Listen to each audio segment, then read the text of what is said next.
Bonjour tout le monde, je suis ravie de vous retrouver pour ce tirage, le tirage de la pleine lune, la dernière pleine lune de l'année, aujourd'hui, 19 décembre. C'est une pleine lune en Gémeaux, même si elle se trouve en plein milieu du Sagittaire, c'est quand même une pleine lune en Gémeaux. On va regarder un petit peu comment elle agit sur nous. Alors, je vais changer un petit peu. Je vais faire un tirage en 3 parties. Le corps, le cœur et l'esprit. Comment elle agit sur le corps? Quels seront les atouts de cette pleine lune? Quelles seront les choses à dépasser, les problématiques ou les entraves ou les défis? Pareil pour le cœur et puis pour l'esprit. Et pour ça, j'ai pris le tarot Racine d'Asie que j'aime bien, que j'utilise pas souvent. Mais on est quand même dans une période particulière. On dit que c'est les fêtes, ouais, mais c'est souvent des périodes transitoires qui sont pas forcément évidentes pour tout le monde. Et puis au niveau spirituel, au niveau énergétique, c'est assez particulier en ce moment. Bon, de toute façon, depuis 2 ans, c'est particulier, mais c'est vrai que ça l'est. Du coup, on va aller regarder un petit peu ce que le tarot nous dit. Quel est le bénéfice autour de cette pleine lune pour le corps? Quel est le conseil un petit peu pour le corps autour de cette pleine lune? Ok. Eh ben voilà, ça commence fort les gars, on parle du corps et on a la maison Dieu. Donc, on sait, si on connaît un peu le tarot, que la maison Dieu, représente le corps. Okay, on sait que cette tour, et d'ailleurs dans un tarot beaucoup plus classique, on sait que cette tour, elle est couleur chair parce qu'elle représente le corps et l'expression du corps.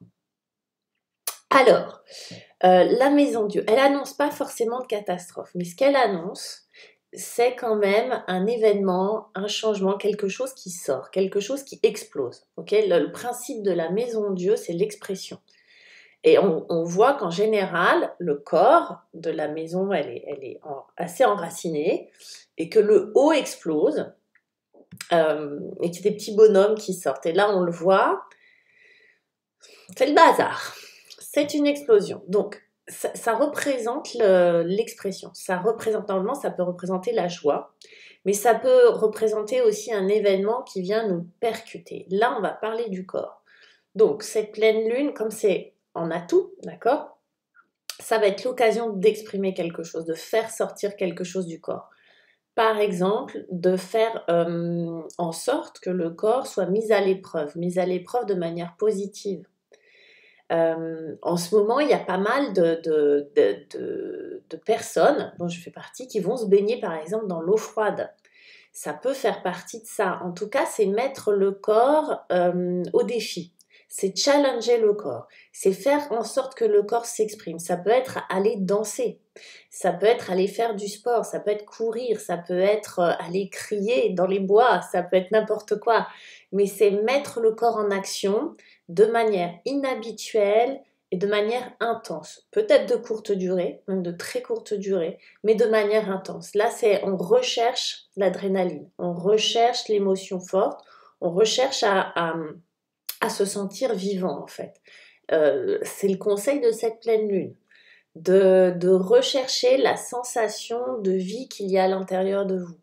Et il n'y a pas meilleur moyen que de mettre le corps dans des conditions inhabituelles, pas forcément de souffrance, hein, il n'y a pas à se faire mal hein, du tout, hein, mais de mettre le corps en scène ou de mettre le corps à l'épreuve au niveau de la nature, voilà, de faire quelque chose d'inhabituel qui va engager le corps. Waouh, déjà, ça commence bien. Allez, quel va être le défi? Alors, c'est déjà un défi en lui-même, ce truc-là, d'accord? Mais c'est l'atout, c'est-à-dire que, voilà les gars, allez, on se réveille et on va se mettre à l'épreuve. Le valet de denier, c'est marrant, en défi. Le valet de denier, normalement, c'est une énergie de commencement. Alors, il peut s'agir, pour certains, bon, on parle du corps, hein. Le valet de denier représente une jeune personne, quelquefois. Alors, peut y avoir, mais je pense pas que ça soit ça, des gens qui s'inquiètent pour un enfant ou je sais pas, c'est possible, d'accord? Et ça peut être leur défi à eux, physiquement parlant, ils se sont rendus malades pour quelqu'un d'autre, un enfant. Bon, ok. Mais je pense, enfin, pour la majorité, ça sera certainement pas ça. Je vais essayer de faire quelque chose de, encore une fois, on est dans quelque chose de général. Mais le valet de denier, c'est le nouveau départ, le commencement, en principe, d'accord? Là, on vous dit, bah non. Alors, c'est assez on pourrait dire que c'est assez contradictoire. C'est-à-dire qu'à la fois, on vous demande de faire quelque chose d'inhabituel et certainement, pourquoi pas d'excessif, mais sur une courte durée. En tout cas, de quelque chose qui vous amuse vraiment, vous voyez, qui va mettre le corps, qui va amuser le corps, qui va mettre à l'épreuve le corps. Donc, quelque chose d'inhabituel. Et en même temps, on vous dit, attendez un peu avant de commencer quelque chose de nouveau, avant de prendre de bonnes résolutions pour le corps. C'est assez particulier, c'est-à-dire que c'est comme s'il fallait d'abord expérimenter, faire l'expérience de chercher quelque chose avant de se décider, par exemple, de s'engager, de prendre un abonnement dans une salle de sport, vous voyez. C'est avant de commencer quelque chose de nouveau, expérimenter le corps de manière différente, de manière inhabituelle. Il y a quelque chose avec les habitudes à changer là. Entre ces deux cartes-là, on voit bien qu'il y a quelque chose sur les habitudes à casser. On vous invite à changer la routine, à casser la routine, pas qu'elle soit pas nécessaire et utile, la routine, parce qu'on en a besoin. On a aussi besoin de points de repère, on a besoin de rituels. Mais là, peut-être changer de rituel ou instaurer des rituels si vous n'en avez pas. Ça va être pour le corps. C'est assez intéressant. On va regarder pour le cœur. Qu'est-ce que nous dit notre cœur? Quel va être l'atout, le bénéfice de cette pleine lune pour nos émotions, notre cœur, notre affect, notre façon d'aimer? On a le 2 de coupe, les amis. Ok. Alors, je sais que astrologiquement parlant, il y a une Vénus qui est en trigone avec Pluton, je sais pas quoi, où il y a une opposition. Je sais que ça va pas être forcément jojo pour certains d'entre nous au niveau de l'affect. Du coup, là, le tarot nous invite à être dans le 2 de coupe, à être dans... le 2 de coupe, c'est vraiment l'âme sœur. Alors, c'est une caricature, ça peut être vraiment l'âme sœur, ça peut vous rapprocher de quelqu'un. Mais le 2 de coupe peut être aussi une occasion de s'aimer de manière plus profonde, d'aimer l'autre moitié de soi-même. Moi, je le vois plus sur ce terrain-là. Alors, ça peut faire moins envie quand on dit ça. Ouais, j'aurais préféré le coup de foudre. Mais ça peut être une vraie redécouverte de l'autre ou découverte de quelqu'un, etc. Mais là, on est plus sur aimer l'autre partie de soi. C'est-à-dire faire l'alliance. Alors, il y en a qui vont parler de conscient-inconscient, faire l'alliance entre soi et soi, vous voyez, avec le soi d'apparence et l'autre derrière. Vous savez, la petite voix qui vous parle. Il y a vraiment une rencontre. Alors, ça va être un terrain propice pour moi pour se retrouver soi-même à l'intérieur de soi et faire alliance avec soi-même au niveau de l'affect, au niveau du cœur. On va beaucoup rechercher tout ce qui va être fusionnel, tout ce qui va être... on va avoir besoin de ça. On va avoir besoin de beaucoup, beaucoup, beaucoup d'amour. Okay, beaucoup de recevoir de l'amour. Alors, spirituellement, parce que là, on est sur un jeu très, très spirituel, donc tous ceux qui vont effectivement être reliés, avoir la foi, être reliés à l'invisible, vont être aidés, vont bénéficier, ils vont recevoir, si vous le demandez, ils vont recevoir plus facilement. On sait que les vibrations terrestres augmentent là, je crois, jusqu'au 21 à peu près, 21 décembre, et puis après ça va redescendre. Là, c'est vraiment le moment de demander, de faire vos vœux et de demander ce que vous souhaitez pour vous.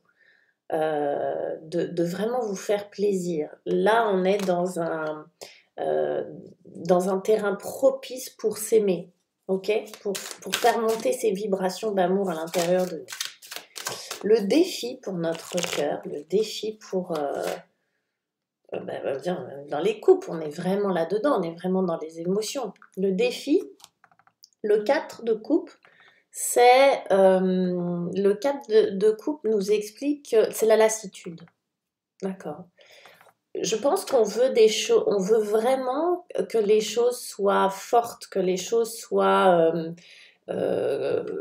avec le 2 de coupe, on veut vraiment ressentir quelque chose de très spécial, de fort, d'intense. Le 4 de coupe, lui, nous met au défi parce qu'en fait, c'est cette lassitude. C'est j'ai plus envie. Ça y est, j'ai fait le tour. Je m'ennuie. Mon cœur est un petit peu bof bof. Vous voyez, il y a parce que ça va être en toile de fond au niveau énergétique, hein, pour les couples, attention. Mais ça va être ça. Ça va être bon, ouais, so what, quoi, qu'est-ce qu'on fait? Donc, le défi, ça va être ça. Ça va être attention. Vous risquez de ressentir une espèce de lassitude, une espèce de morosité du cœur et de vous laisser embarquer par ça. Ce qui est moyen, vous voyez, ce qui est pas très agréable. Mais en gros, c'est l'idée de plus trouver cette vibration d'amour, de pas vous faire embarquer par des vibrations basses au niveau du cœur, hein, et de vraiment vous élever dans ce sentiment amoureux. Parce qu'effectivement, parfois, le train-train, la vie, la solitude pour certains, pour d'autres, le couple, ok, mais bon, en ce moment c'est difficile, on est fatigué, etc. Donc ça peut de nous plomber. Donc à se méfier de nous-mêmes. Et enfin l'esprit. Alors le mental, notre petite tête à nous, c'est quoi? De quoi elle va bénéficier? Du 7 de bâton. On va être c'est en atout, hein. Donc on va être sur la défensive, j'ai envie de dire. Alors pas la défensive de manière négative puisque c'est en atout.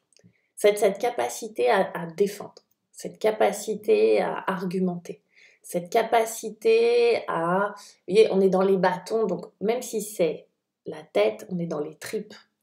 Donc le 7 de bâton, c'est se battre, mais se battre pour une cause noble, se battre pour une valeur, se battre pour notre bonheur, peut-être se battre pour le 2 de coupe, peut-être se battre pour son corps, pour lutter contre une maladie, quelque chose. Mais c'est se battre pour quelque chose de valorisant, c'est se battre pour quelque chose qui nous fait vraiment vibrer. Donc le 7 de bâton, il va nous inviter à être dans quelque chose de... peut-être de se battre pour quelque chose qui est plus grand que soi. Se défendre, défendre quelque chose de beau, ça peut être l'amour, ça peut être la paix, ça peut être la liberté. Vous voyez, on est dans quelque chose de noble quand même. Mais on ne se laisse pas faire, ça. On niaque, vous voyez. On a à l'intérieur de nous, on a cette espèce de vivacité, de spontanéité et puis d'énergie pour aller, pour en découdre avec celui qui voudrait nous mettre des entraves. Donc c'est pas mal, c'est une espèce d'énergie dont on a besoin parfois. Vous voyez, sois gentil, c'est pas la solution. Des fois, on a besoin d'être... et c'est pas une question d'être méchant en plus, hein, c'est juste de se battre pour ce en quoi on croit. Donc, comme un sportif se battrait pour être le champion, ou comme quelqu'un qui serait handicapé se battrait contre son handicap, quelqu'un qui aurait un projet se battrait pour son projet, etc. Donc, vous voyez, c'est pas forcément, on va pas à la castagne avec l'autre, hein. Allez, on va aller voir un petit peu le point noir, la chose, le défi, l'énergie qui peut nous entraver au niveau de l'esprit sur ce 19 et autour du 19. Et c'est la roue de fortune. Alors comme elle vient en défi, cette roue de fortune, elle va nous expliquer qu'on risque d'avoir un petit vélo dans la tête. Et puis, Voilà, donc il va falloir se méfier du mental à ce niveau-là, se méfier des pensées qui tournent en boucle. Du coup, d'où l'importance pour le corps de se mettre à l'épreuve sur quelque chose de nouveau, d'inattendu, ou d'exprimer quelque chose, que quelque chose sorte en tout cas, physiquement. Alors ça peut être de la parole aussi, c'est vrai, mais ouais, ça peut être chanté, hein, vous voyez, c'est tout ce qui va mettre en mouvement le corps.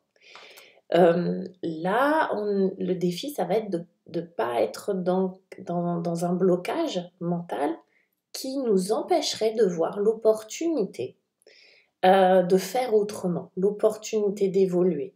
En fait, l'évolution, elle vient du fait que l'on trouve sur son chemin des obstacles. Du coup, on est obligé d'évoluer pour pouvoir surmonter ces obstacles. Là, l'obstacle majeur, ça va être de ne pas se laisser aller à une cogitation, vous voyez, un petit vélo dans la tête qui vient avec des phrases récurrentes, des pensées récurrentes qui viennent faire obstacle à la destinée, à la roue de fortune, à ce qui doit se passer. Donc, on va vous demander de lâcher prise. Alors, c'est assez rigolo là aussi, parce qu'on dit bats-toi, bats-toi pour ce en quoi tu crois, mais lâche le mental au niveau, parce qu'en plus les bâtons c'est très viscéral, hein, on est dans une, je me laisse comme ça parce que ça vient du ventre, hein.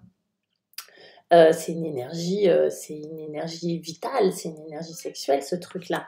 Et là, on vous dit lâche le mental. Donc vous voyez, il va falloir composer, c'est comme entre le 2 de coupe et le 4 de coupe qui est sorti, c'est comme entre la maison de Dieu et le valet de denier. On est vraiment, et alors c'est très drôle parce qu'on est vraiment dans des dualités, d'accord? On doit se bouger, mais pas s'engager dans quelque chose. On doit s'aimer profondément, mais en même temps attention à la lassitude de l'autre côté. On doit se battre, défendre nos idées, mais en même temps pas faire de fixette et d'obsession sur quelque chose. Donc vous voyez, cette pleine lune, ça vous aide tout ce que je vous dis, hein, n'est-ce pas? C'est super marrant, parce qu'en fait, tout est une question d'équilibre, et en même temps, il n'y a pas de tiède. Vous voyez, on vous dit le tiède, non, pas de tiédeur. C'est que de l'engagement vraiment. On voit avec le corps, avec le cœur, avec l'esprit, on n'est que dans l'engagement, on n'est que dans quelque chose d'hyper, d'assez tranché, et en même temps, on ne doit pas rentrer dans l'excès. Bon courage les amis. Allez, une petite carte, je voulais pas le faire, mais un petit horoscope Béline quand même pour nous dire un petit truc sympa. Non, c'est sympa, mais c'est très très exigeant. Vous voyez ce que je veux dire? Cette pleine lune-là, ouais, c'est très exigeant. C'est exigeant, mais pourquoi pas? Je pense qu'on en est capable. Petit mot de la fin, la fidélité quand même, le petit chien. On est la fidélité. Alors cette notion de fidélité, elle est très subjective, on ne va pas la développer parce qu'il faudrait une vidéo entière. Par contre, qu'est-ce qu'elle fait résonner à l'intérieur de vous? À qui elle parle? À quoi elle parle? Qu'est-ce que vous entendez quand vous entendez fidélité? Il y a plein de façons d'interpréter ce mot, elle peut résonner de 1000 façons différentes. Donc la fidélité pour vous c'est quoi? Donc à méditer, s'il y a quelque chose à méditer, voilà, si vous cherchez un sujet de méditation pour cette pleine lune, la fidélité, qu'est-ce qu'on en fait dans nos vies? Voilà, qu'est-ce que ça veut dire? Je vous embrasse, n'hésitez pas à partager cette vidéo. Je me disais, c'est Noël, on peut partager, si on n'a pas d'argent, on peut partager des vidéos. Au moins, moi, c'est ce que je fais, je partage des vidéos avec les copains. De vous abonner, de me laisser vos commentaires, etc. Et puis, je vous dis à très bientôt. On va faire une petite vidéo là pour les fêtes, on va en faire d'autres. Donc, je vous dis à très bientôt. Et puis, portez-vous bien, prenez du temps pour vous et tout et tout. Salut, salut!